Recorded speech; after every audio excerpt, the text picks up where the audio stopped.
রাজধানীর সরকারি ৭ কলেজ নিয়ে নতুন বিশ্ববিদ্যালয়ের নাম চূড়ান্ত হয়েছে।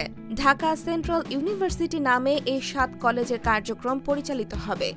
আজ রবিবার ইউজিসিতে শিক্ষার্থীদের ৩২ সদস্যের প্রতিনিধি দল নিয়ে সভায় এ সিদ্ধান্ত নেওয়া হয়।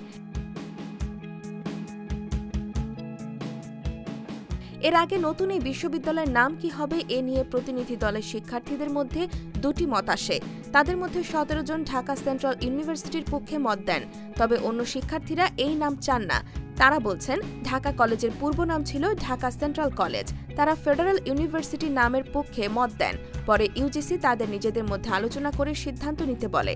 পরে তারা আলোচনা করে একটি নামের পক্ষে নিজেদের মত দেন।